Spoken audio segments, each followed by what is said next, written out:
The HP Outdoors Waterfowl podcast is powered by Cornerstone Gundog Academy. CGA is the world's most comprehensive online gun dog training resource. They've got over 160 instructional videos that includes everything you need to take your 7-week-old puppy to a finished gun dog. Visit cornerstonegundogacademy.com to sign up for the free preview module and begin your training journey today. Cornerstone Gundog Academy, the most advanced gun dog training resource on the web. You are listening to the HP Outdoors Waterfowl podcast.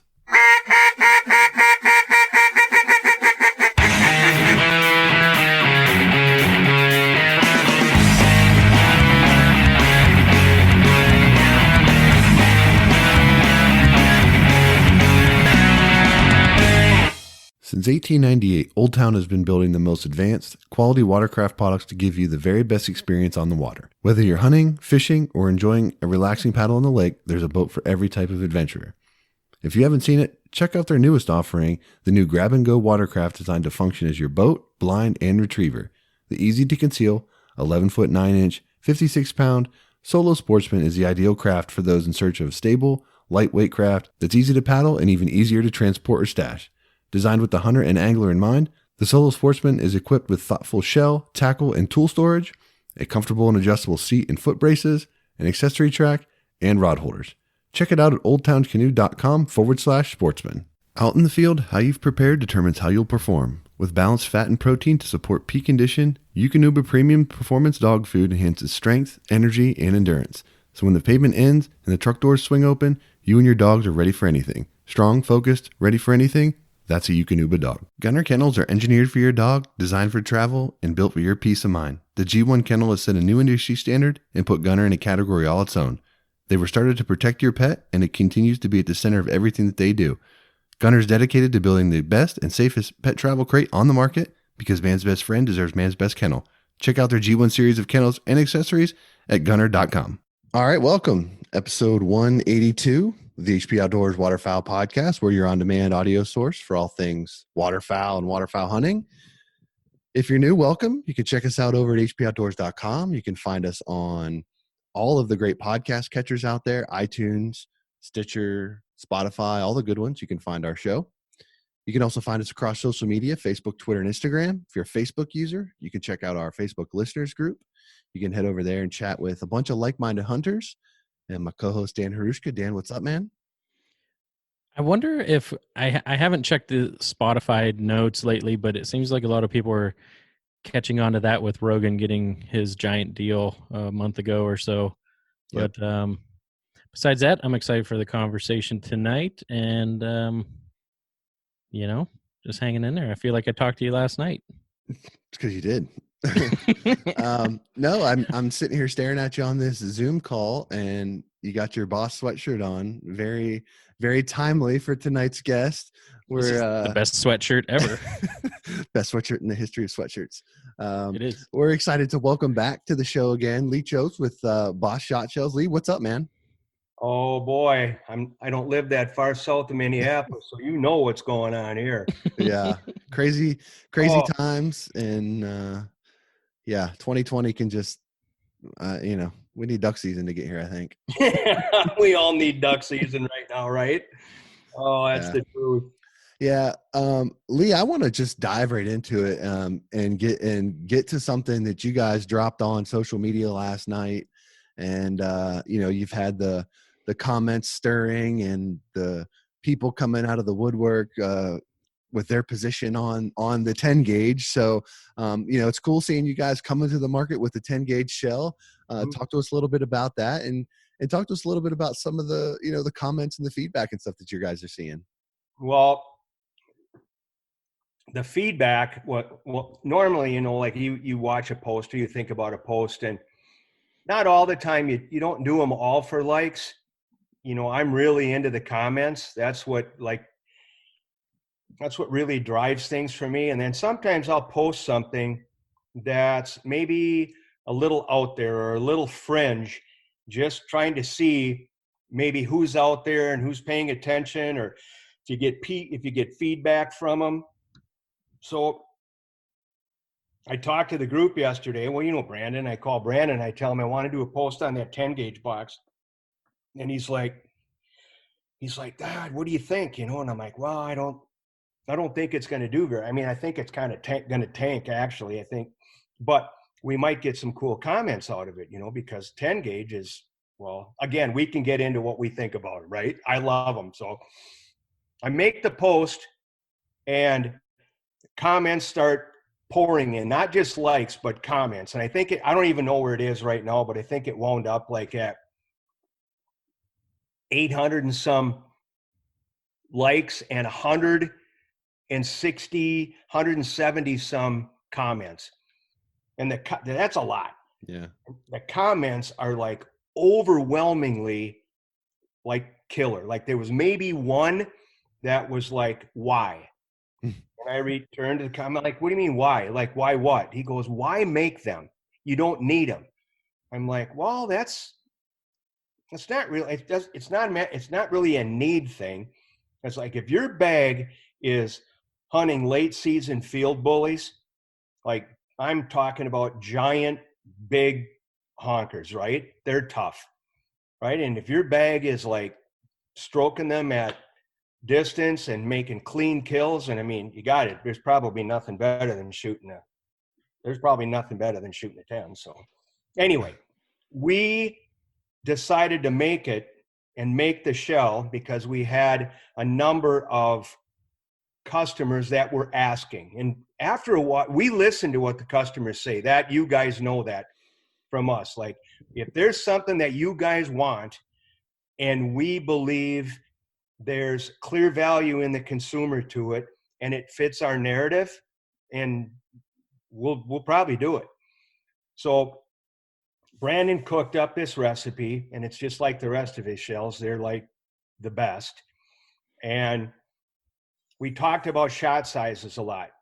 And if you remember back in the day, like shot sizes for like big 10 gauges, sometimes they'd run buck and 4-buck and this and that. Well, you know, part of our narrative is smaller shot sizes and greater pattern density.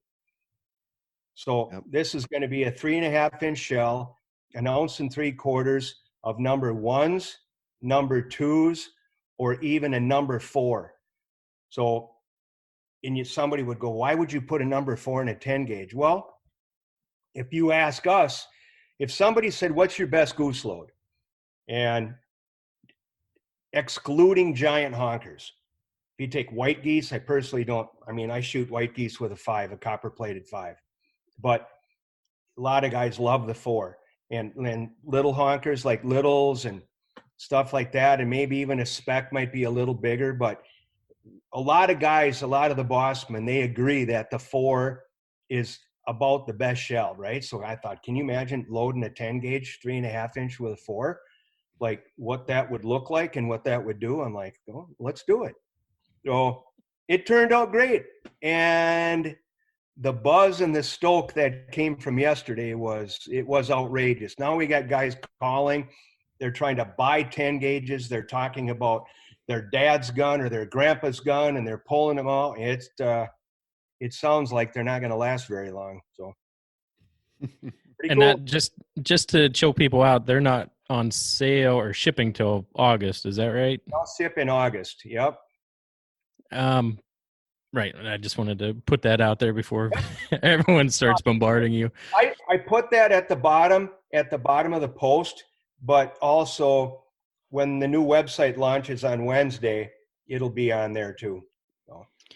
So how big of an influence did the consumers have?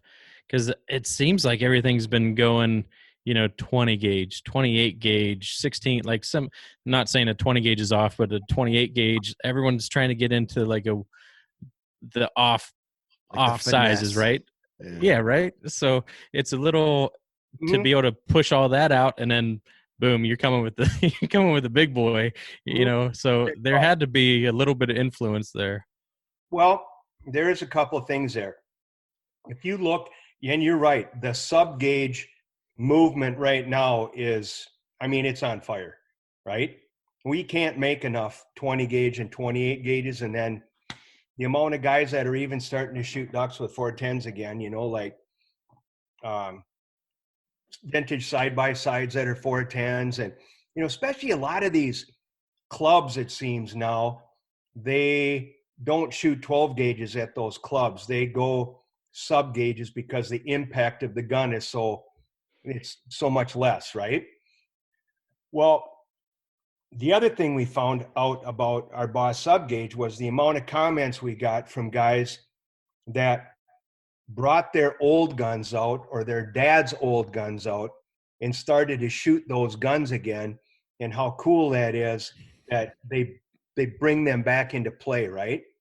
Well, 10 gauge is kind of the same thing, right? So we got guys last night. It's not only the comments you get, then the direct messaging you're getting from them, and that's what they're talking about. Is there, hey, I got this gun from Grandpa, and or this was my dad's, and lots of them are old Ithaca IMAGs and SP10s, and that what was that Remington that was it an IT a 10T? Yeah, 10T at Remington 10T. So, and they, they're all stoked, and they send you pictures of them, and then they're like, "What do you think for a shell?" And well, that's it depends on what you want to do. I mean, like I say, if you want to shoot little geese, I'd shoot fours. You want to shoot giant late ones, I mean, go ahead and shoot ones at 60 yards. I think my old man has a super mag, but I feel like when I was growing up, I don't know if he still has it in his safe, but he had a single shot 10 gauge, and I swear he had like a 50-inch barrel on it. Like the thing wouldn't fit anywhere that you tried to put it. It was just enormous. I don't know, it was shooting pterodactyls or what, but if I could find that and get some 10 gauge, I'll take it out and give it a whirl. I'll have to message him and see. There was a single barrel gun back in the day that was called a long tom. I can't remember who wrote it or who made it, but I believe it was a 36-inch barrel.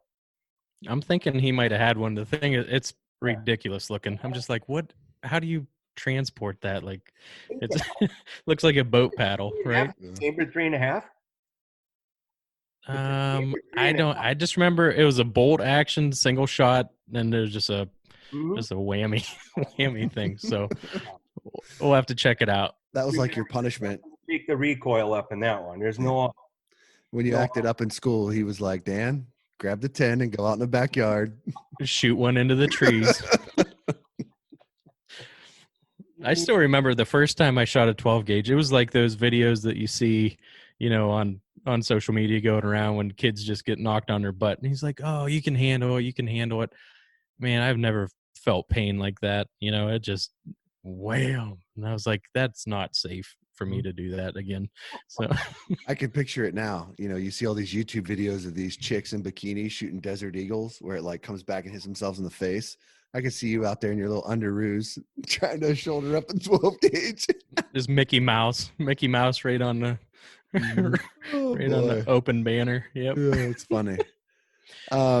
Lee, I wanted to ask you, so this is a little bit off topic for the duck show here, but when you guys came to the market with Boss, you had something different and strikingly different than steel that was similar to the impacts of the effects of lead, right? Of old, right? That's what some of the things we talked about with you guys before when you're on. You guys also have gotten into the turkey load space, and there you are competing with lead in that kind of shot. So talk a little bit about like the Boss approach to the turkey load, and how does is there any crossover between the turkey load and the waterfowl load, and just sort of all of that? Because I know most of our folks know you guys for waterfowl loads, but there is turkey loads, and we got a lot of turkey hunters in the group, and we just wrapped up turkey season not too long ago. So while I was kind of thinking about it, I'm just like to hear your thoughts on that real quick. Well, that's another thing where you listen to the consumers. They love your waterfowl loads, and they ask you, are you guys going to make turkey shells? And we always were going to.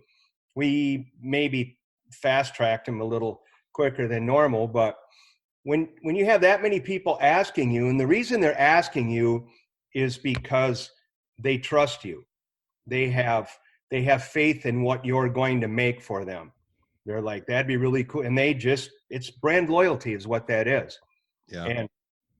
as long as we can make the best one, we're gonna do it. So you put Brandon on it, and away he goes, and he keeps tweaking them until he's got them right where he wants them, and then we come out with them. And we went to NWTF this spring, and we weren't quite sure what to think, because that's NWTF's in Nashville, and that's sort of out of our wheelhouse, right? But we thought we'd go down there, and we did, and it was really, really accepted well. And I mean, we were sold out of turkey shells in, a matter of weeks. Yeah. Didn't take long at all. I want to just talk about that brand loyalty thing real quick. And I mean, for as long as time has existed, right? Everybody, you tend to just have that in your life on some level or another. I mean, I grew up in a Ford household, right? We drove all Ford trucks, and you had that going on, and you get all of that through different things, right? And I'm curious to have you weigh in on how has that changed in the social media era, if it's changed at all. Because when I was a kid growing up, my dad could not go into a Facebook group and message you or Brandon directly and say, hey man, I want to talk about this. And on the other end of that keyboard is you or Brandon responding and having a dialogue. And, that is an incredible experience. And that is a huge positive of what the social media era has brought to us. And I mean, you can't tell me that doesn't breed stronger brand loyalty for the companies that are willing to get down in the trenches and get in our listeners group with our listeners and dialogue directly and everywhere else. I mean, that's got to be just a huge resource for you guys to not only help steer creative design and product, but just building the trust that you talk about. That's so important. I think that's the key word, whether it was marketing back in the day or whether it's now. It's still trust, right? Obviously, your family trusted Ford, right? Why drive a Ram or drive a Chevy? We're Ford guys, right? I get that, right? That's brand loyalty. The thing about social media is you can gain awareness a lot quicker than you used to be able to. And the really cool thing is the fact that the consumer now not only has a voice that they always had, but now they've got a platform for their voice. They can weigh in on whether it's good or it's bad. You get both, right? But the fact, it's like I told you about that 10 gauge post, having that many comments last night. The fact that I sit down and I answer every one of them, literally blows people away, that you sit down and you take the time and you talk to them. So I say engaging with people in social media is no different than a local hardware store in the 60s. I mean, if you went up to the counter and you asked the guy or gal behind the counter a question and they didn't pay any attention, you just were like that. I mean, you'd be like, what? So when these people on Instagram or Facebook or whatever, if they're going to talk to you, right, you better engage. And it really is my favorite part of the whole thing of Boss. If somebody asked me my favorite thing, it's being able to talk to the consumer. Here's another thing. Before social media, you really didn't know who the people behind the brands were. Yeah. Many times, in many cases, it's just a big corporate thing, right? For Boss, our guys, you guys, know we're just like you. We just happen to start Boss Shotshells. We're absolutely no different than our customers. We are our customers. We're the same. So that, like you said, though, and you brought it up, and has it changed a lot? Yeah, that's really, and it's a really cool thing. And I think, sorry, Dan, I promise I'll let you talk here in a minute. I'll go Robo anyways, whatever. I think that's a lot of, honestly, there's many reasons, and that this is a rabbit hole that, we could spend hours on and we don't need to. But I think that's one of the reasons why you've seen such a shift in the so-called, I'm throwing up the air quotes here, pro staff, right? Like when I was growing up as a kid in Northwest Pennsylvania that primarily deer hunted, I watched monster buck videos every year when it came out, and it was like something I looked forward to. And I looked up to Michael Waddell, David Blanton, Bill Jordan, those guys that they had on there. And I was like, these dudes got it figured out. And they, so I put them on that pedestal. Now fast forward, because of social media and all of this stuff, like I know that they're dudes just like everybody else that just, like to hunt. And you really do get the opportunity, like you're saying, to interact with the highest levels of the company, should the company actually want to engage. And some do and some don't, but I don't understand the ones that don't. Like that is literally the gold that you're mining for when you market. Like get your customer to engage with you. And that's when you can like really have success. And for companies that either do it in a disingenuous fashion or they just don't do it at all, to your point, is really just a missed opportunity. Missed opportunity. We are blown away right now at how quickly this has happened. The people that comment or that take the time to engage with us, it's not about talk me into buying your shell anymore. Now it's, what shell should I shoot? I know I have conversations like this all the time with people. I'm like, be honest with me and tell me how you hunt, what you hunt, and at what like distance you're used to shooting your birds at. They hunt some geese, they hunt more ducks. Some are decoyed. Lots are pass shooting. We talk about chokes and putting it on paper and shell. And you'd be absolutely amazed at how many people really do what you talk about, like what you tell them to do, right? And it's because, again, we're going to use that word trust. They know that we're going to shoot them straight. And eventually, in the end, it makes them better. Well, it makes everybody better. It makes the whole game better.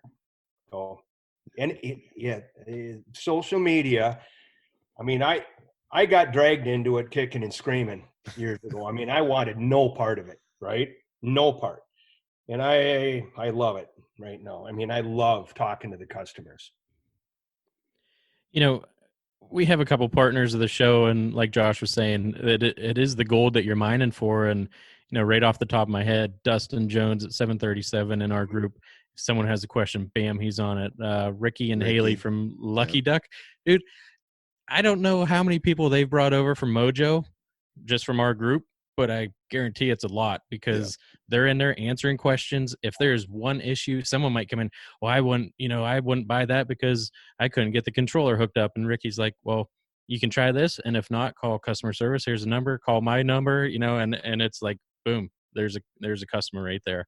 And for other companies not to do that is pretty crazy. And it just goes back to what you were saying, like the old time hardware store. I had a friend over tonight, and he was talking about a gun shop that he's in the reserves and whatnot.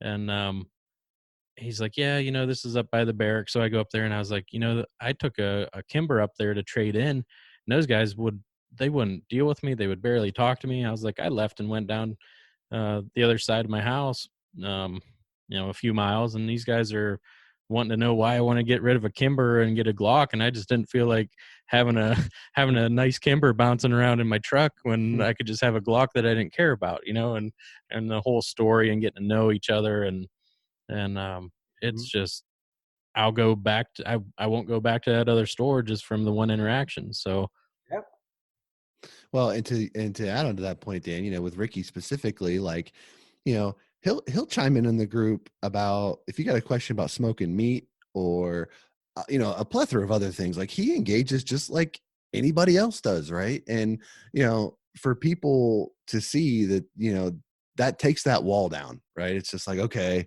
it's no longer like big scary customer representative. It's just a dude that hunts and's into the same stuff I'm into and can probably get me squared away on a motion decoy if I had the question. Much like we see lots of guys in there asking questions about shot shell and stuff, and we'll see Brandon or whoever chime in, and it's like, it's just awesome. I mean, it's really, really good. And I'm sure you've probably got something to say, but don't let me forget, Dan. I got a question that is very important that we see a lot in the group. I don't want Lee to weigh in on it. So Throw it out there. I'll ask Throw him. it out. All right. Well, okay. So, okay. So Dan and I both shoot Pattern Master chokes, right? And we've been big fans of them. We've done it for a long time, been very happy with the performance. We recommend them for people who are looking for a choke. We don't have any relationship with them. It's just what we shoot. It's what we've always shot. We like it. Mm-hmm. What are your thoughts on the whole shot string debate?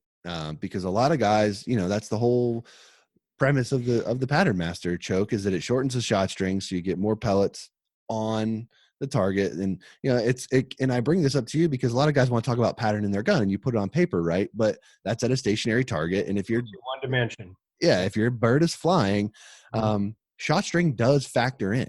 I mean, it's not a stationary 30-inch circle that you're going to be able to count BBs in, right? So I don't know if it's voodoo or not, but it makes me feel more confident when I'm shooting. But I'm curious to hear what you think about shot string and that whole idea. Well, I personally like shorter shot strings, but I'm going to say it's like an average dude. How do you quantify that? Right? I think you really quantify it by watching a bird get hit. Yeah. I mean, you can tell when a bird's getting smacked, and you can tell when you're not, even if you're going to recover them, you can see them get hit, and you're like, nah, that ain't putting it on them. Mm-hmm. Right? So I think that's kind of up to you, because you can't quantify it. Yeah. Right. Well, and it's a fair point, because what they'll use, and what I've kind of bought into is, if you water swat a bird, and it's got that, you can see the string, right? So to some extent that is about as close as I could ever say to quantify him. But to your point, a lot of people want to make the argument, if you shoot them at 20 yards, dead is dead, all that stuff. And that's true. But I'm telling you now, if you've only ever shot ducks, geese, whatever, with steel shot, if you shoot them with something else, bismuth, something like that, there is a difference. You'll be able to tell immediately. There is no question. 20 yards is dead with them all, but dead is different when, with different ballistics and all that stuff factored in. No question. Yeah. I mean, it's math. It's hard. You can't argue it, right? You can't argue density, and you can't argue pattern density, and you can't argue feet per second. I mean, there's certain things that come together, and they're undeniable. And usually it comes together, and you see it when you start smacking birds with it. And you go, whoa, man, that's different right there, right? Yep. So, and back to your choke thing, I think, choking your gun and putting it on paper is like a major boss narrative, right? Mm-hmm. I mean, that's what we're into. I used to say that. I used to call them snowflakes. I say guns are snowflakes, but now that's not a very cool term in our world, I guess, anymore. But they're snowflakes. They're all different. Barrels are different. Bore diameters are different. Chokes are different. Shells are different. Some have forcing cones. Some are longer. Whatever, right? Yep. You have to put it on paper. You have to. I tell people, if you went out and you bought a sheep license and you sheep tagged somewhere and you paid $50,000 to $150,000 for a sheep tag, you're not going to go to a store and pull a gun off a rack and grab a box of shells and go out and go sheep hunting. People do that duck hunting and upland bird hunting. They do that, right? I don't understand that. I really don't. Maybe it's because they think the value of the life of a pheasant, duck, or goose, or whatever isn't that of a sheep. Well, I mean, I might be a little weird, but to me they are. So we owe it to them. We owe it to them to live by clean kills or clean misses, which totally goes back to your short shot string. right? Yep.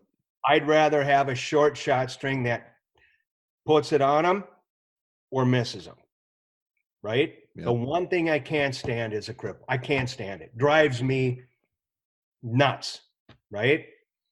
Do you know this? I might be getting a little off topic here, but between 3.4 and 3.7 million waterfowl are lost every year due to crippling.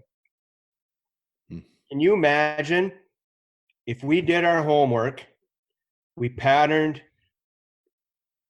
we choked the gun properly, we were honest about how our shots that we take at what distance, we bought good shells. I'll bet we could reduce crippling by 50% in the first year if we did that. Now, can you imagine sending 1.7 million more ducks back to the breeding grounds? I mean, we don't even need legislation to change to tell us that. We can do that one on our own. Yeah. I mean, that's what I'm into. If I could do one thing at Boss, that would be it. It would be to change that culture. We're gonna start a hashtag stop the skybusters. Whatever there is. I'll tell you. I'll tell you this, Dan, and you tell me what you think. If I'm going to the field with a box of shells that I paid $12 for, I'm not going to worry about shooting those shells as much as if I go to the field with this box of shells that I paid $25 for, as an example.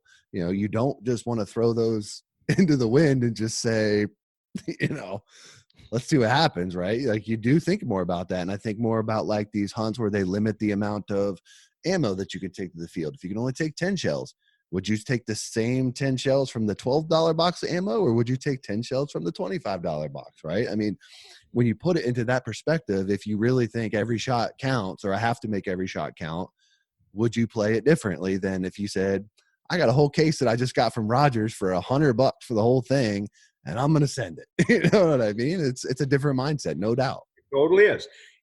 Right? It totally is. It's a different ideology, for sure. We have this question come up a lot where, well, you know, you've probably heard them. So let's just take, how long did you guys shoot steel? You guys, how old are you guys, by the way? I just turned 37 this week.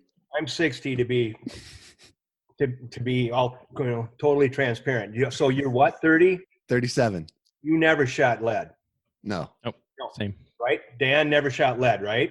So you guys mostly shot steel, maybe some of the expensive designer loads once in a while, but you shot steel, right? Yep.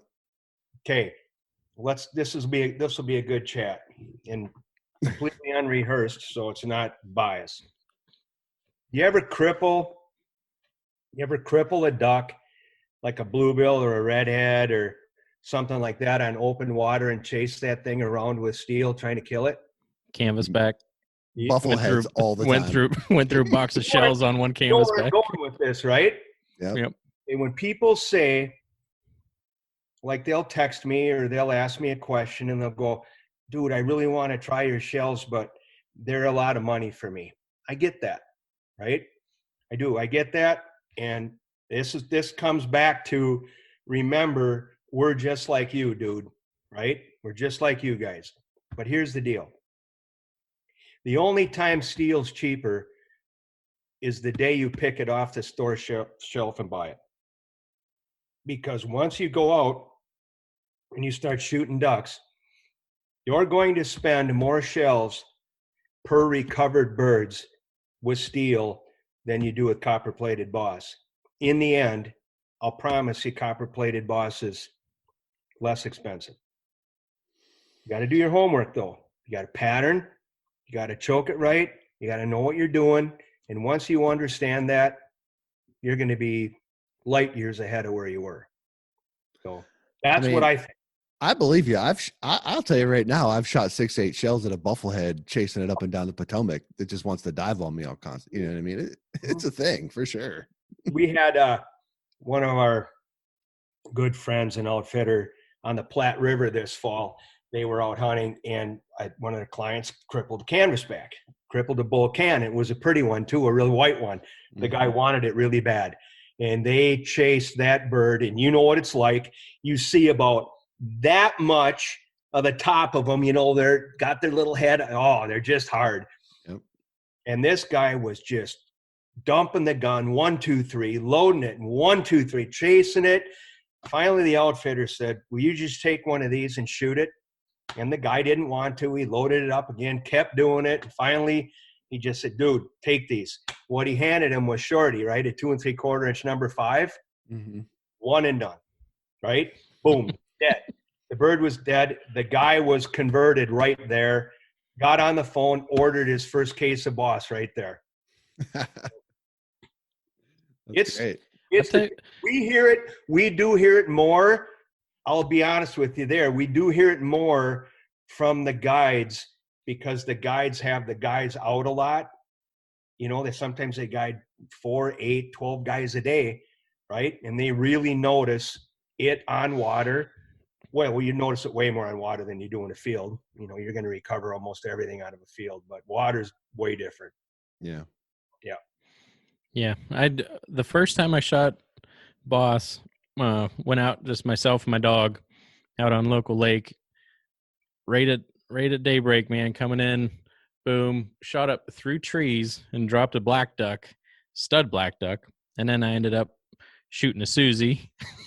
And then I shot a banded mallard. And I was like, man, if this doesn't tell me to stay with Boss, I don't know what is. Because I went home after a 30-minute hunt, and I was actually live in our Facebook group when I shot that. And they're like, you're live in a group and just shot a banded mallard, and now you're going to work. And everyone was so mad at me. I was like hooting and hollering all by myself. It was something special. Were But they dead? What's that? They dead. No, me. No, did you stone those 3 birds? Were they Oh, stoned? yeah. Yep. Mm-hmm. And the Susie was on ice. I broke out this little hole, put out five decoys and a spinner. And I mean, that's just a great solo morning. I was so pumped. So that pumped. was fun. Yeah. That'd awesome. feel good right about now, wouldn't it? Yeah. It would be something else. I wanted to ask you, I know you're not too far from the, this whole epicenter of the world collapsing, but, before you sat down, I saw maybe 1 or 2 guns behind you. I didn't know what you had, if you had anything special in your arsenal right against that American flag. Yeah, well, I mean, they'd be coming down the wrong driveway if they came down this one. That's for sure. I don't know if you can. Yeah, you can see them there. Oh, yeah. Yeah. Got a few. Everything that's important back there, the red, white, and blue, and a whole bunch of cool guns. Yeah, that's great. And you're a Rob Roberts guy, right? Yeah, Rob's done a lot of nice work for me. Yeah. Yep.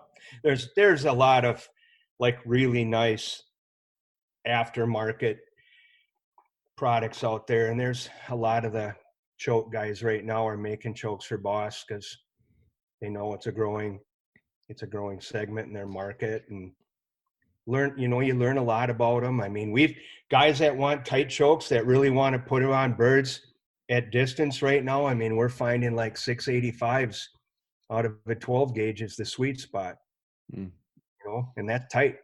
Yeah. Yep. Right. Yeah. I mean, guys, swear by Rob's work and his chokes and stuff. I mean, he's got a really strong following on social media and stuff like that. So that's another one that, for guys who are looking for chokes, you can't go wrong, if you're looking at the kind of stuff he does too. So. And the work he does on the gun itself, like, that polishes things and does things to the trigger. And then he does some just incredibly nice, like 2-tone Cerakote work on guns. I mean, they're nice. Yeah. Yeah. Really nice. Good work for sure. Is he the kind of guy that you need to call? Because I know I put about 3 messages into him and I didn't hear anything back. He's busy. He's busy. And I think. Yeah, I figured. Yeah. You might have to call him. Well, didn't he have his shop catch on fire not too long ago or something like that too? That threw a major wrench in things for him for a long time, just trying to move where he could keep the lights on, just keep working. He's I think he's up to full capacity right now. Yeah. He might be out he might be out like 3 months though on work. Oh yeah, there's definitely a lead time I think on a lot of that. I would imagine. Yeah. Yeah. So Lee, let's talk a little bit of Canada. You know, you probably were shooting lead up there, and then you had to go to steel. So walk us through your timeline of heading north. I never shot steel. I shot maybe a half a box. Or lead. I meant lead. Yeah. No, I shot a lot of lead. I'm just saying the steel, even after the ban, I shot maybe a half a box, and that was it. But what do you want to talk about? The performance of lead, or do you want to talk about Canada? Which one? Kind of both, I guess. What changes are you seeing? Because you're up north, anyways. You know, your backyard's up north, and you know, what are you seeing in flight patterns and just the world of waterfowl around you? Well, it's a lot different. Okay, so I'm 60, and I remember I was like really hunting ducks when I was 8. You know, you were with before dad and uncles and stuff like that. I was littler, but really hunting at 8. By the time I was 10, I could like legitimately hang. You know, I could go hunting. They didn't have to worry about me. I didn't get cold. Well, I get cold. I just didn't say it. But so I've been at it a long time, and I've seen a lot change in, you know, since 1970. I've seen a lot change in 50 years. So most of it is related to pressure. What's changed so much. And I'm not saying good or bad. I'm just saying that what effect that has had on birds is greatly different. You know? Yeah. Oh, especially I shouldn't say especially Canada. It's happened all over. The spinner and the layout blind changed greenheads. Just changed the way they act. Back in the day up in Saskatchewan, you'd have late in the year, and I'm talking late in the year, there were times when, it was really after my dad died in 94. So it would have been after that, but do you guys know Luke, my son? Yep.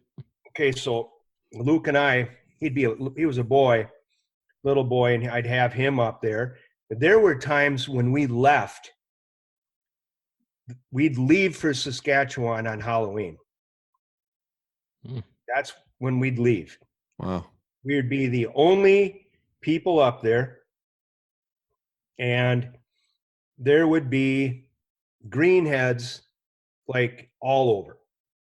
Now, they wouldn't be balled up in an 80,000 bird flock, but there might be 10 or 12 between 5,000 and 10,000 or 20,000. There might be 5 or 10 bunches like that in an area, right? So you could go hunt them just, you know, and what I love to do more than anything is hunt little bodies of water by big bodies of water and just hunt traffic. I love hunting ducks on water with dogs and decoys. It's just, that's my deal, right? So back then you could do that. Now it's really difficult to do that because there's a lot of pressure on those birds in fields. And that was never the case. You know, when I was a kid in the early 70s with dad up there, we'd have ducks come into the goose decoys. And do you guys remember those old shells like G&H Henriette and shells and old silhouettes? That's what we used for decoys. Yeah. And we'd lay flat. There was no Ron Latshaw layout blinds, none of that stuff. So we'd lay flat and cover up with straw.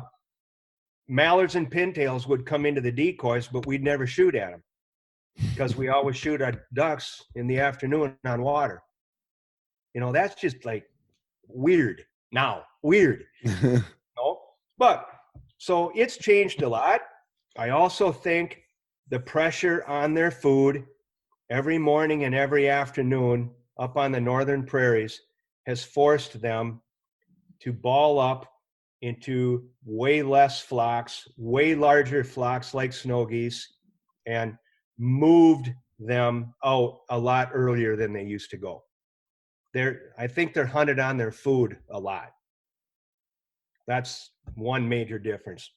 Another major difference down here in the States are farming for ducks. That's a different thing. And again, I'm not saying good or bad. I'm not saying that at all. I think habitat's habitat. But you're talking about, have I seen things change or birds move? Oh, big time. You've got birds in areas they never were before. Millions of them. What do you guys think? What do you think about that? You guys are 30, and what do you think? Well, it's hard. I got to be honest, because we live in the Atlantic Flyway, and for about as long as I can remember being a duck hunter, it's cutting back on canvasbacks, cutting back on bluebills. The goose population in the AP Flyway is, I can remember when Maryland had a moratorium. You couldn't even shoot geese in Maryland and all that kind of stuff. So while you get the DU magazine and the long-term averages are great and all this kind of stuff, sometimes it doesn't really feel like that here locally. And duck season can be tough where I'm at. It can be tough. There's pockets, but it's not like they're everywhere. And you gotta, and if you don't get good weather and good diver duck pushes, you better hope you got some geese to shoot, or else you're not going to do much shooting at all. So it's tough, and it's such a treat for us to go to Saskatchewan and Kansas, and when we go out and hunt with Ben and stuff, and people are like, "Oh, this isn't even good yet," and I'm like, "This is the best I've ever seen my entire life combined." Like, you know what I mean? And they're just like, yeah, this is good, but it's not like good." It's just wild. Yeah, and we, I'm just thinking locally, like our habitat, Josh, you go down to Geneva, and that used to be a giant flyway spot coming off the Great Lakes, over through Canada, over the Great Lakes, and stop in our area. And I mean, that's all grown up, and the refusal from the Game Commission to run the swamp busters in our area, which it seems like it's coming back, but there's issues there where there's private investors that want to pay for the entire thing to get back up and running and create this habitat. They said they would pay for it to get back up and running. They would pay for the person running it, like his hourly wages. They would pay for all the fuel, and the Game Commission doesn't want anything to do with it. So when you have that going on, it's depressing note. And then you get cut back to 2 mallards, and it's just like, what is going on? Yeah. It is tough. And that's Josh and I decided a couple years ago, let's start doing a trip or two a year and get out to where the getting's good, and see what else is offered out there. Yeah. I love seeing birds. I love being in them. I don't necessarily have to kill them, but I got to be in them. I love seeing them. Yeah, I mean, we're the same way. I can remember a couple of years back when we went out to Kansas for the first time. We had it was us and our buddy Dave Vandekamp, and Adam Peeler was with us, and we're just driving around in the truck, and none of us had seen birds like we were seeing them, and we just pulled the truck over to the side of the road and stood there and just watched birds pile into a feed one evening. We weren't going to hunt that feed, but just seeing that volume was like.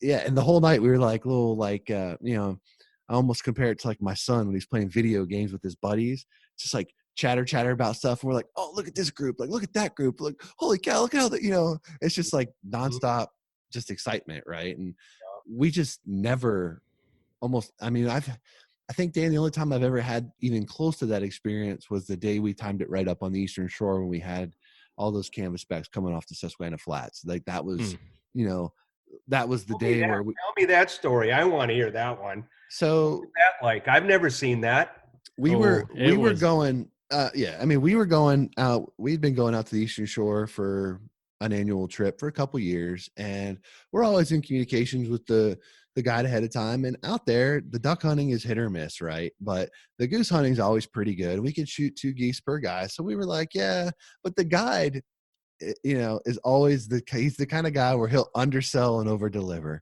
Oh, we don't got birds, it's been tough, we'll probably grind your limit, but.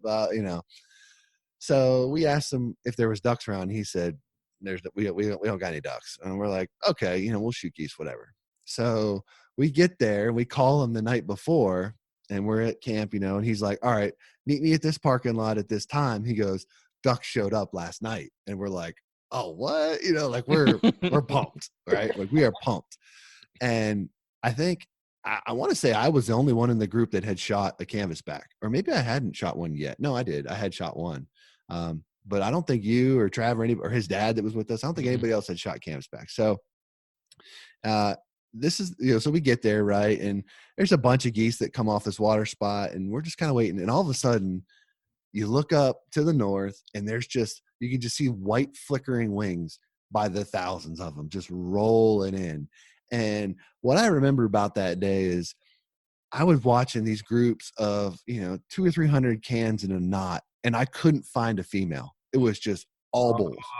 The whole thing, just all bulls. The dudes. And and it was just so many. And it was like, just something we'd never seen. And it was great because, that's the stuff you read about of the Eastern Shore and the flats when it was in its prime, the cans and stuff coming. And it felt just for a little bit, just felt for a moment that we were kind of back in that era. And it was just such a cool experience. And I think we could still only shoot one canvasback at the time. I think the following year, maybe they went to two. Didn't matter though, did it?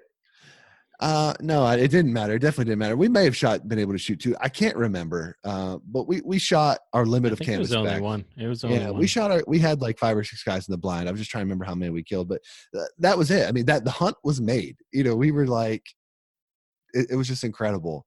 And I've never seen it since. I hope I get to see it again, but Lee, I don't think you would have picked up a gun. I think your camera would have been going off, man.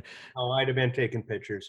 But it was, and it was like a chessboard, man, because they're coming, left to right and just swinging, and they go out, and you're watching these ones, and next thing you know, they're buzzing right over top of us coming out. And, it was all pass shooting. We didn't land any, but I mean, just the way he's like, wait till the sun comes up, and we're watching just thousands go by. He's like, wait for the sun to come up and hit our decoys, and it's going to be a show.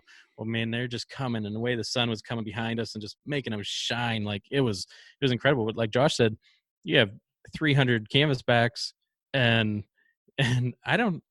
was he saying that you couldn't? I don't know if he said you couldn't shoot a hen, but he was saying, shoot the white ones, and you're like, there's only white ones. You'd see like two out of 300 that would be gray. And he's like, it seems like the males are just killing the females when the breeding season comes around is what he said was going on. But it was incredible. And, I think one swing, 3 of us shot it, and then Trav's dad on another swing, it just comes in, and man, he's pow and just drops it one shot, and everyone's like, woo! We were all pumped up and, just all jazzed up. But it was, and we have some video of that. I'll send you the video of that. Yeah, I'd love to see some. Yeah, we do.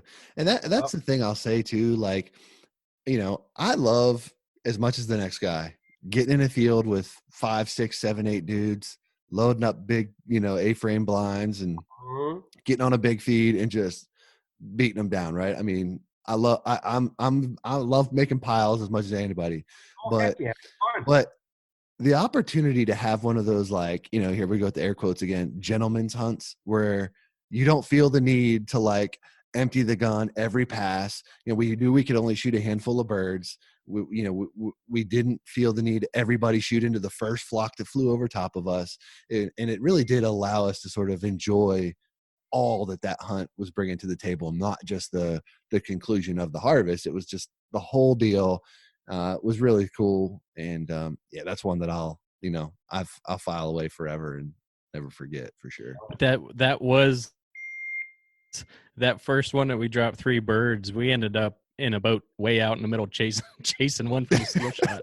So it was I was in the front, and he's like, hit it with your gun, and I was like, I'm not gonna drop my gun in the flats here. I'm trying to shoot it. It's coming up, and finally it came up because it was just making us do circles for about 25 minutes, and I was just like, I'm sweating out there in my neoprene waders, and just I was over it by that point. But I also remember that hunt, Josh, when we got on geese in the afternoon, and this goose landed, and I was on the edge of the pit, and I pull up, and I was like, I'm going to shoot this one that landed. And I pull up, pow, and the wad went out and hit the bird, and it flew away. And I was like, what just happened? Like, and I mean, it flew away like nothing happened. And I'm like, and right before that, like, I absolutely pillowcased a bird. Like, there's just feathers everywhere, and I had no idea what happened. And that was with a kicks choke and blindside, which later is not the proper setup, apparently. Yeah. But he actually, our guide, was it Andy or Casey at that time? That was Andy, because he had his dog. Yeah. But he had the pattern master, and there was a bird on the water, a crippled about 50 or 60 yards, and he pulled up, and just that thing looked like it got hit by a sledgehammer. And I was like, I'm getting that choke tomorrow. And that's from that time on. I mean, same thing, like that guy that was chasing the can and went with the shorty, he was sold right there. I saw that, and I was like, all right, I just shot this bird at 25, and the wad bounced off of it and landed on the ice. And this guy just smoked it at 60, and literally it looked like Thor's hammer came out and hit this thing in the head and just, flipped it upside down. I was like, yep, I'm sold, and haven't looked back. So that's the game right there. I gotta be honest with you. I got a question for you. Lee, Yep. You say you're 60 years old. You've seen a lot. Mm-hmm. Are there other hobbies out there where guys just can get together and tell stories like this about what they're doing? And like, it's as exciting for me to retell that story now. I was just thinking that was probably 6 years ago now, maybe 5 years ago, at least, for sure. And I'm still as excited about it today as I was that day. I'm pumped that we got the opportunity to share it with you. I just don't see people talking about like golf or tennis or like, whatever else people do that isn't hunting and whatever. I just feel like it's a weird, like, there's something different about it. And I wonder, like, what do other people do? Like, what do they talk to their buddies about? Like Madden or fantasy football? I mean, I don't know.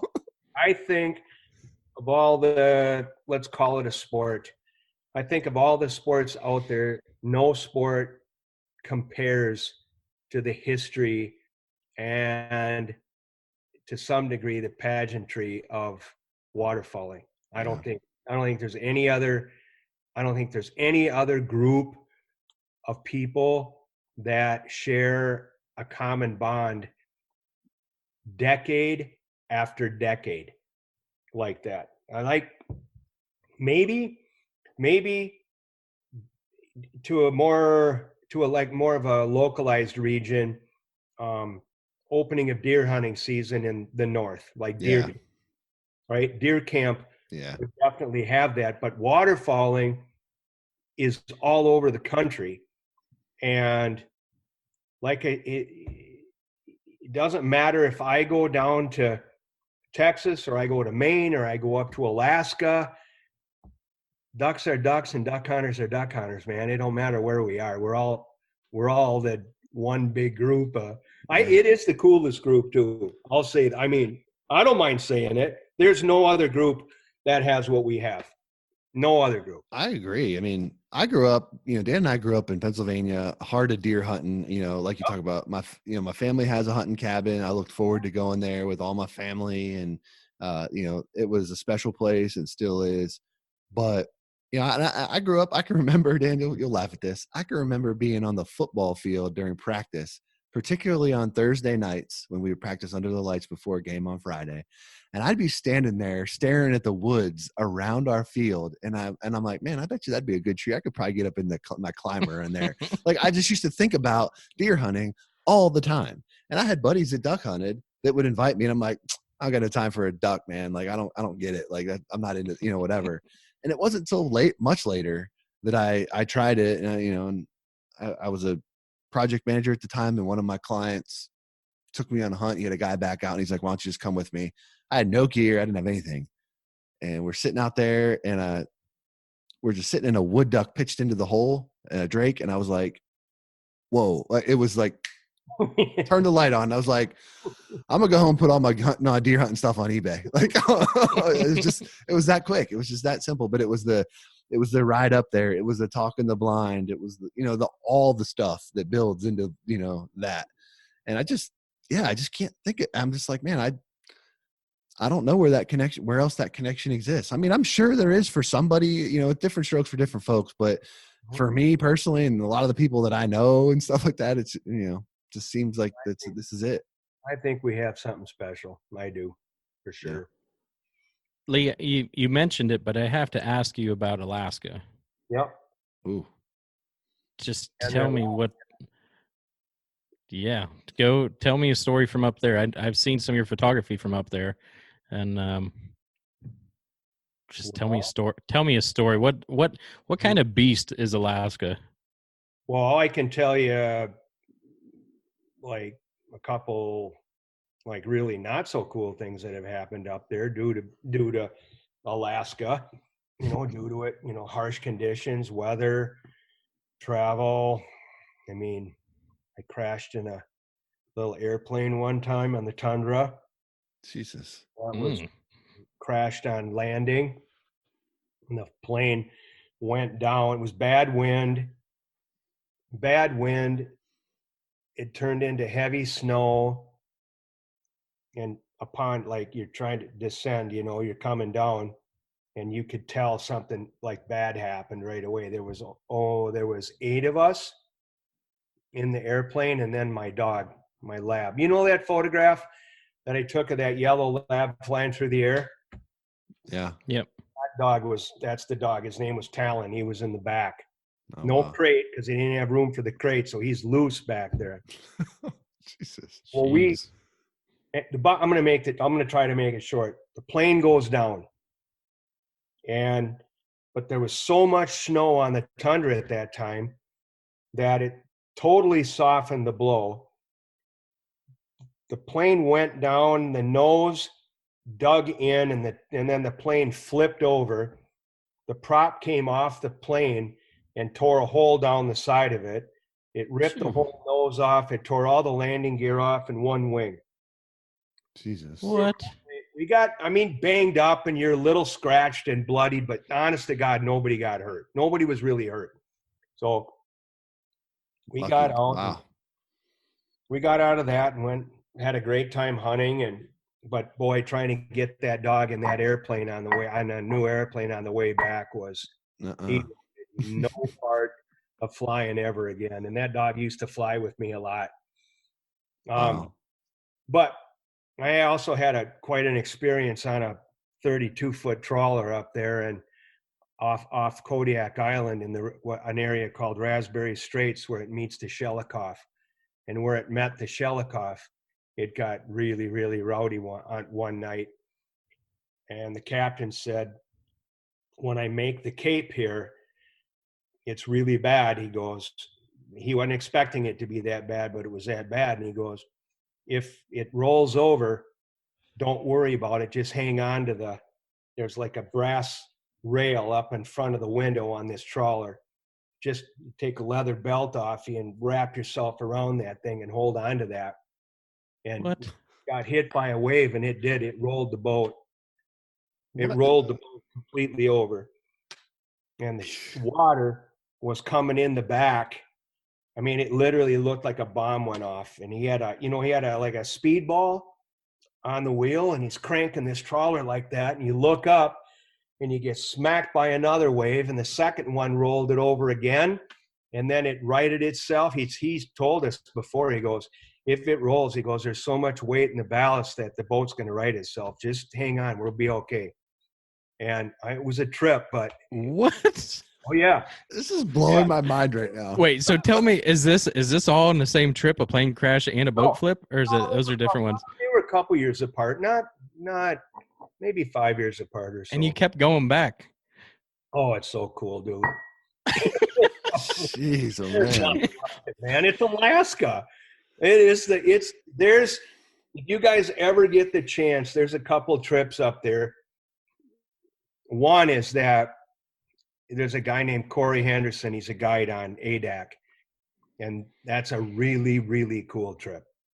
Like, you can fish cod, you can, late in the year, you can fish trout, you can go out and shoot Harleys and Eurasian widgeon and Pacific eiders, and the crabbers come into that port right there from Deadliest Catch. You can go grab some crab, and hey, it's just a trip, man. It's so cool. Yeah. But Alaska is anyway. I mean, I fish Alaska a little bit too, and I like remote Alaska. I don't, not so much the tourism part, but I dig remote Alaska. Yeah, really fun. But if you my favorite place, if you asked me my favorite place of all, it's going to Saskatchewan. It's my favorite place to go. Always has been. I love it. You might have to get us some contact information of Mr. Corey up there, and maybe we'll get him on the show and tell some stories. More than that, but that trip is really, really fun. I hope they don't cancel that emperor goose season they have up there. I applied for that this year and I didn't get it, but I'd really like to go up there in January and hunt emperor geese. I'd really like to do that. Yeah. I don't know. Maybe I just photograph them. I don't know. Yeah, I talk a little bit about that.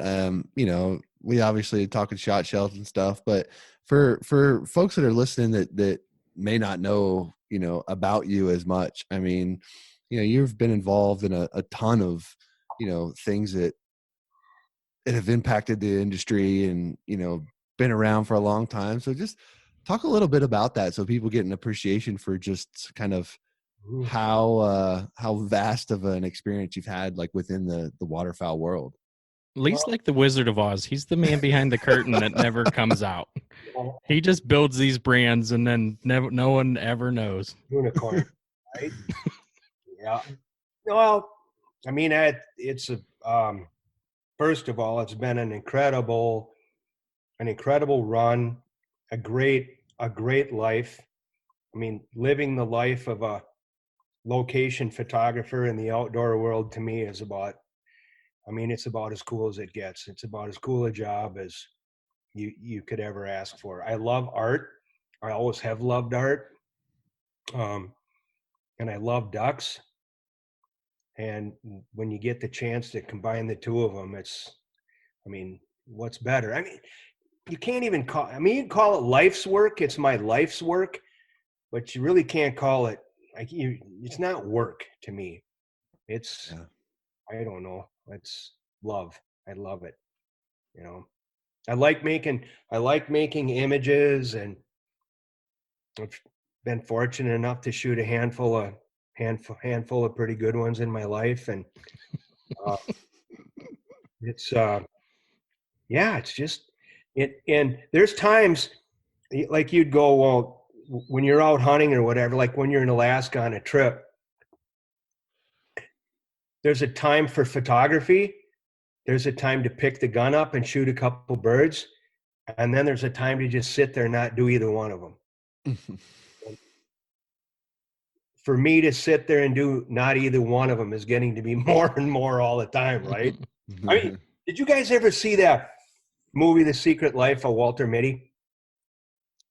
There's a scene in there where it's Sean Penn, and Sean Penn's an old crusty photographer, and he's in the Himalayan mountains, and he runs into a snow leopard, and he calls them ghost cats. And the dude, it was Ben Stiller, and Ben Stiller as, are you going to photograph him?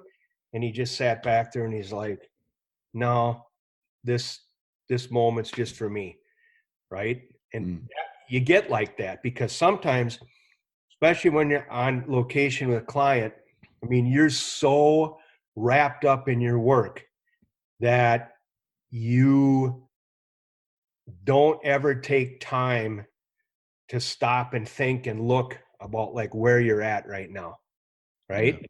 The older I get, the easier that gets for me to do, right? I don't know, maybe it's because you start thinking about your own mortality more, right? I'm not 30 years old anymore. So, but it's been a beautiful life. It still is.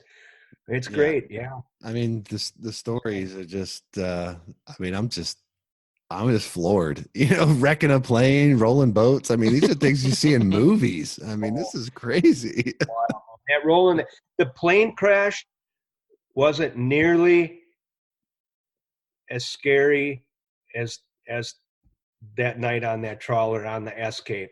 That was because it took a long time. It was so long. You thought about things, Mm. I was thinking about that when you were telling these stories. I mean, how does that not come into your mind where you're like, this is it? Like, this is how the story ends. Like, this is the way it goes for me. It's five of us. There was crazy. 5 of us on that boat. And I mean, I still see I see 2 of them. I see 2 of those 5 periodically. The other 3 I haven't seen for a long time, but when you see them or you start talking, I mean, it comes up. I'm sure. Talk about Hey, remember that time we almost died on the boat? No, I forgot all about it. No, it was So how white were your knuckles when you finally flipped back over? I don't remember that. I remember hitting Marlboros like you can't even. Like that, I do remember. Oh, I bet. Yeah, and then when we got back, they said that they were 72-mile-an-hour straight line winds and the seas were 18 feet. Ooh. Jeez, oh man. It was rough. It was really wow. Oh, no. And the next morning, dig this. We woke up the next morning. It was flat calm, blue sky. It got to, this is the middle of January. It got to about 50 degrees. It just had this slow rolling residual swells from the storm. We shot greater scaup, harlequin ducks, squaws, red-breasted mergansers. I mean, it just is pretty. Oh, Barrow's golden eyes. Oh my word, are they pretty? Pretty cool. But yeah, it's just Alaska's fun. Yeah, if you guys ever need names or need like an intro or whatever, that's just a text message. We'll take care of that. No problem. I've been thinking about that for a while, just to get someone that lives that guide life up there and running crazy. It's just a different world, right? You'll be hunting in one area, and instead of coming right back after the morning shoot, he'll like, you guys want to go fish? And you're gonna say yes. You're gonna go fishing, and you're gonna catch all the codfish, all the fresh cod you want. Come back, fillet it, eat it up, and it's incredible. It really is. Sounds awful. Oh man, I love cod. I did the ADAC trip. I was there with Pinelli. I did some work there and a couple of their new projects last winter. So we were there for like 3 weeks, but it was fun. Yeah, really that's fun. awesome. No, that's and I think something that people get to see on social media too. Put the entire line of the Boss Shotshells aside, and when they get to see you and Brandon and see how passionate you are, you're talking about, not picking up a gun, not putting a camera to the sky, and you're just enjoying that. And I think just that connection there, it takes you back to your own personal stories, like Josh and I were saying, seeing all those canvas backs coming and just watching it and being amazed. And I think one of the first times the guide actually said, hey, we're not shooting into this flock, was right after we had a long talk one night out there in Oklahoma, and that next morning we're watching thousands of mallards come, and he said, boys, this is just one of the times that you sit back and enjoy, and these birds landing on us. And I'm like, oh my gosh, like this is just incredible. So when people can link their own stories with hearing you talk about it and the passion and stuff, I think that's something that the social media aspect really brings to light and connects you with the consumer and puts you right in the seat next to us. So I think you guys do a great job doing that, hitting podcasts and getting your stories out too, and showing that you're just one of the guys, right? We are duck hunters. Yeah. I want to hit one thing really quick here before we wrap this up. You know, you're talking about the times when you don't pick up the gun, you don't pick up the camera, and you just have an Mhm. experience. For me, I do like to shoot photos, but I find myself feeling like I missed it in real life, the moment, because I was trying to capture it with the camera, particularly when I hunt with my son. I feel Mhm. like if I'm trying to click photos on him, I'm Mhm. miss like it just doesn't. It feels like there's a disconnection there for me. Oh, there's And truth there. rarely, I mean, some can do it more than others, and those ones are the ones that get into positions like you are, where you're, telling stories for companies and get paid to do it, and things like that. But rarely can I capture a photo that accurately can tell the story the way that I lived it. And I'll equate it to, if you've ever read a really good book that you really liked, Mhm. and then they make a movie of the book, and you Oh. watch a movie and it sucks, Mhm. because that's their interpretation of the character, that's their interpretation of the storyline, all that stuff. That's not the way you live it. That's not the way it was, like you said in that movie. It's not the way it was for me. And that's the most important part for those moments we hang on to in life, is how it is for you. And I just hope that people, have an appreciation for that, where it's not always about piles. It's not always about pictures, because even more guys these days, want to get good quality photos. They want to put them on Instagram, and they all, a lot of stuff. And that's good. That grows the sport, I think. But there's a part of you that's disconnecting from what you're really doing when you do that. 100%. And, for me, I find myself more off, I hunt with Dan, and I'm like, man, you always get way more photos that are way better than me. And my camera just sits in the bag because I'm just hunting. Like, I'm just drinking it, and it's really hard for me to get away from that. And yeah, when you said that movie and talked about that, that really kind of resonated with me. I was like, yeah, I get what that means. Oh, for sure. Oh, for sure. Yeah. I do it all the time. I really, when I'm hunting, when I pull the camera, when I put the gun down and I pull the camera out, it's because I like to, I say I'm on it. When I'm on it, I know. And then I know I'm going to shoot something really good. I also know when I'm not going to shoot anything good, just put it away and Yeah. sit there and try to shoot one or not shoot one, or just chill and enjoy being outside or whatever. But after a while, you can't do both of them well at the same time. That's the truth. You can't, but I can't. I should say I can't. I should just, Yeah. yeah, I I'm can't. I'm with you. I can't. I'm not sure I can do either of them well Sure, on I'm their own, either one but of them. But I definitely can't do both. yeah, that's right. I got two more things to talk about. One, I wanted to bring up. I saw some new bags up on one of your posts. Yeah, How's the reaction been to just awesome. the wax bag, just the bag in general, and getting rid of the cardboard?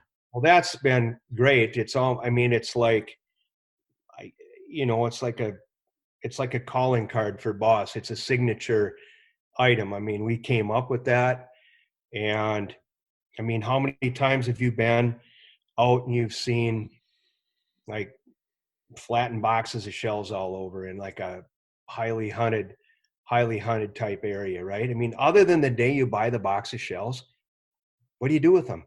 Yeah. You throw them away, right? So we Yep. thought, man, let's bring something to them. Now, some people, so well, we call it the money bag, right? And people go, well, why did you call it the money bag? Because what's in is straight cash, right? It's money, what's inside there. So some people would like right away when we talked about doing this, or actually when we did that, they're like, oh no, we love the box. We want the red box. So what we started to do was we still printed the red box, but we leave them flat and we'll include them.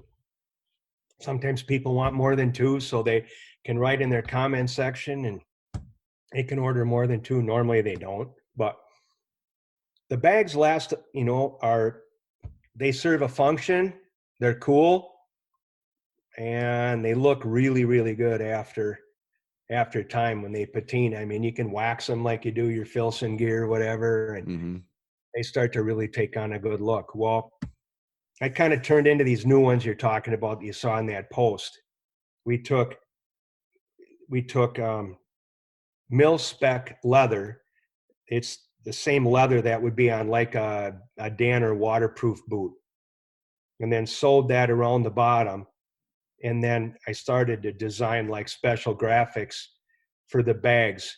And we thought it'd be really cool to have a series of maybe 3 bags for 2020. And then when they're done, they're done. And 2021 is going to be another 3 bags. And when they're done, they're done. And I thought probably be pretty cool 50 years from now when you see these things traded on collectible shows and stuff like that. And I mean, you might as well do something nice with it. You got to do something. You got to carry your shells. You might as well put them in something cool. So, and they really are cool. They turned out good. They're kind of a unique thing that, you know, to Boss. So we like that. We like. I think like original. At some point you're gonna have to put just a 10 on the side, or a 12, or a 28, or 410 or something, you know, so people have all their grab bags and can just pick it up and go. We've talked about that. Well, you know, that 5 I drew on that number 5, I thought about doing that with the gauges on the back. So have the Boss bow tie, look, this one, the one that's on your hoodie there, that we'd call that the bow tie, but that on one side and then the gauge on the other side. And I personally would like that because I have a bag of 28s. I have a bag of 3-inch 520 gauge. I always have a bag of shorties. And even for late season geese, I have some 3-inch 2s that I shoot once in a while. And so, yeah. Keep them all separate. I like that. That. Yeah. I'll do that, Dan. Just do it. Just do it, Lee. Jeez. Yep. All right, Dan, you got one more thing? Yeah, one more thing. That's my signature. But I guess just if you could give a shout out to the boss lady of all boss ladies, Meg, there at the shop, and talking about customer service. And I mean, she's well known, not for crushing birds so much, but just being the point of contact that keeps you guys rolling. Yeah, we call her Meg at the shop. Yeah, she's you know, I wrote a post earlier today about the consumer experience and navigating the consumer experience and how important customer service is. And it seems like it's kind of a lost cause almost in trying to get a hold of somebody. And I, you know, maybe a large part, well, definitely a large part of it is we no longer have manufacturing in the United States. We've lost textile industry, electronics industry, the automotive industry. I mean, we've lost it all, right? Another factor probably is everything is social, and we're wrapped up in a phone or a computer, and much of people's interaction is impersonal. And I think that plays a big part in the consumer experience. Like we talked about, talking to a consumer, answering their question, whether it's on a comment on Instagram or whether they pick up the phone. Meg is the TB12 of our team. I mean, she's it, right? She's the glue.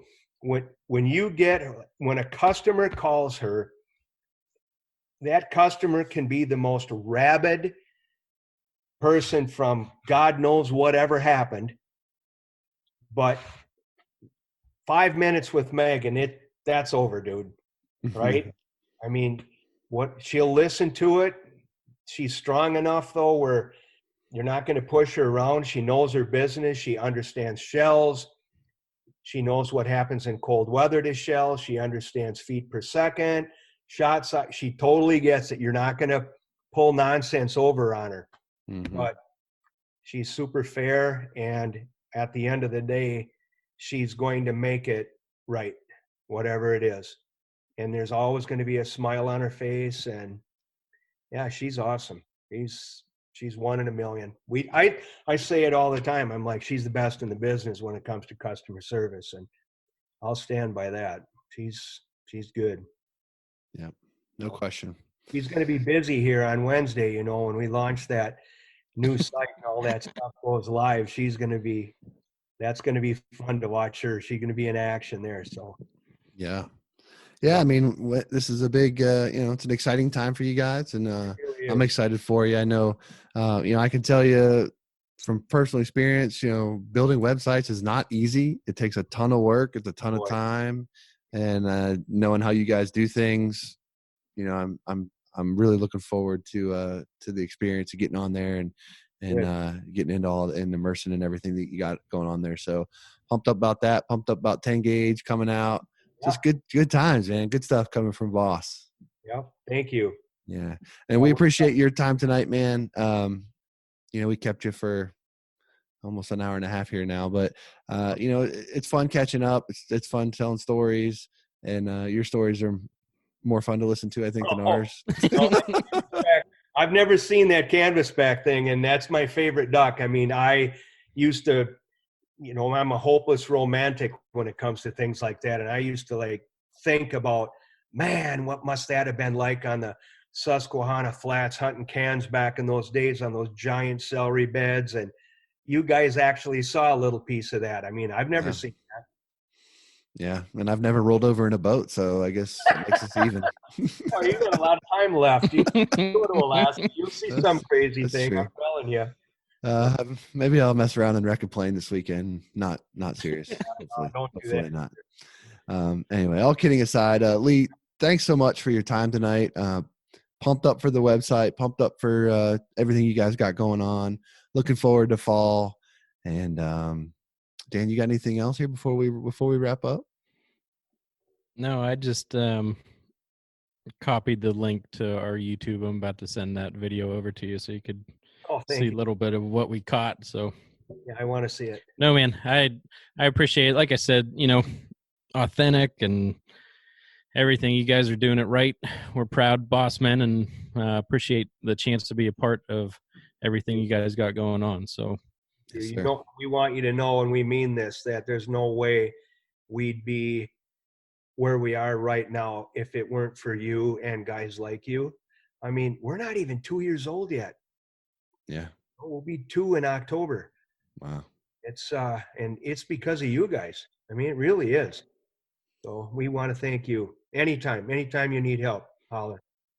Oh, we certainly appreciate it. And all right, Lee, we're going to let you go on that note. Thanks again. And we'll talk to you soon, buddy. Hey, dude. That's going to do it for this episode of the HP Outdoors Waterfowl Podcast. If you're new to the show, head over to iTunes, check out some of our past episodes, and while you're there, leave us a 5-star rating and review. It's the best way for like-minded hunters just like you to find our show. Check us out on social media, check us out over at hpoutdoors.com, and anywhere you can find quality podcast content. That's going to do it for this week. Till next time, for Dan, I'm Josh. Take care.